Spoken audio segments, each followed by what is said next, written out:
সম্মানিত ভিউয়ার্স, আসসালামু আলাইকুম রহমতুল্লাহ। এই মুহূর্তে আপনারা যে জায়গাটি দেখতে পাচ্ছেন এটি হচ্ছে জবালে নূর। জবালে নূর হচ্ছে সেই পাহাড় যে পাহাড়ে আমাদের প্রিয় নবী হজরত মুহাম্মদ সাল্লাল্লাহু আলাইহি সাল্লাম নবুয়ত প্রাপ্তির আগে বসে ধ্যান করতেন।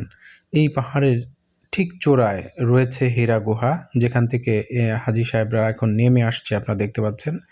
এই হেরা গুহার ভেতরেই জিবরাইল আলাইহিস সালাম প্রথম সশরীরে নবী করিম সাল্লাল্লাহু আলাইহি সাল্লামের সঙ্গে দেখা করেন এবং কোরআনের আয়াত নাজিল করেন।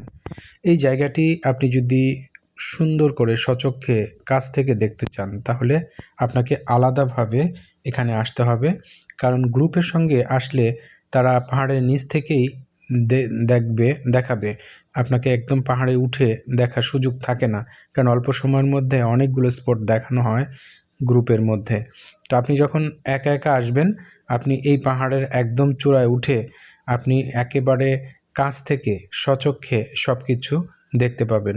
আপনারা দেখতে পাচ্ছেন হাজী সাহেবরা এখানে প্রতিনিয়তই ওঠেন এবং সচক্ষে সব কিছু দেখে নেমে আসেন। যদিও আমাদের জন্য এই জায়গাটিতে ওঠা অনেকটাই কষ্টসাধ্য একটি ব্যাপার, কিন্তু যারা পাহাড়ি অঞ্চলে থাকেন তাদের জন্য কোনো ব্যাপারই না, কারণ আমরা সমতল এলাকার মানুষ। এই জায়গাটা আমাদের জন্য ওঠা অনেকটাই কঠিন ব্যাপার।